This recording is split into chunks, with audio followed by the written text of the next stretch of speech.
বাড়িয়ে ঝন্টুর জন্য ভালো খাবার নিয়ে আসলো। ভালো ভালো খাবার দেখে ঝন্টু খুশি হয়ে গেল। এইবার বলো, তোমার বাবা তোমাকে আদর করে না? একদম না, সে আমাকে দিয়ে শুধু কাজ করায়, আর ভুল হলেই আমাকে মারপিট করে। আহারে, তোমার এই দুনিয়াতে কেউ নেই। আচ্ছা শাকচুন্নি, তুমি ভূত হলে কিভাবে? আমার কাহিনী অনেক লম্বা, তা তোমার মতো। অনেক দিন আগে আমার মা মারা যায়। মা মারা যাওয়ার পর বাবা দ্বিতীয় বিয়ে করে। তোমার মতো আমার সৎ মা আমাকে খেতে দিত না। খেতে না দিতে আমি খুব অসুস্থ হয়ে যাই, আর ডাক্তার দেখাইনি বলে আমি মারা যাই। এরপর থেকে আমি শাকচুন্নি হয়ে ঘুরে বেড়াই।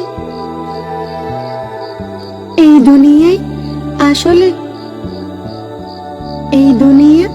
আসলে অনেক কঠিন। দেখো, মা মারা যাওয়ার পর আমি মামা বাড়িতে পর্যন্ত যাই, কিন্তু তারাও আমাকে খেতে দেয়নি। আসলে এই দুনিয়া অনেক কঠিন। তুমি যে মারা গেছো, এটাই খুব ভালো হয়েছে। তুমি কোনো চিন্তা করো না, আমি সব ঠিক করে দেব। তুমি আমাকে তোমার বাসায় নিয়ে চলো। আমি তোমার সৎ মা আর বাবার সাথে কথা বলবো। তোমাকে দেখে ওরা ভয় পাবে। আমি সেটাই তো চাই।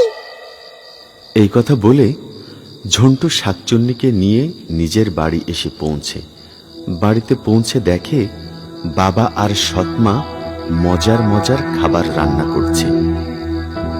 ঝন্টু, আমি গাছের মধ্যে আছি, তোমাকে আমি নিচে নামিয়ে দিচ্ছি। কিন্তু কোনো কিন্তু নয়, দেখো আমি কি করছি। কিরে, মামা বাড়ি খাওয়া শেষ? আর খাওয়াই না তোর মামারা? বাবা, বাবা বলিস? যা, এই প্লেটগুলো ধুয়ে নিয়ে আয়। তোর সৎমা আবার পরিষ্কার ছাড়া খায় না। গাছ থেকে সব দেখছে শাকচুন্নি। ছেলে থালা বাসন মাজতে গেল, বাবা ঘরে গেল, আর সৎমা একা একা রান্না করছে। এমন সুযোগে শাকচুন্নি লোকটির রূপ ধরে বউর সামনে গেল। এই এতক্ষণ লাগলো তোমার রান্না করতে? কখন যে বাজার এনেছি, আর এতক্ষণে তোমার রান্না হয়নি? তুমি সারাদিন কি করো? ওগো, তোমার কি হলো? এইভাবে কেন কথা বলছো? হঠাৎ করে তোমার কি হলো?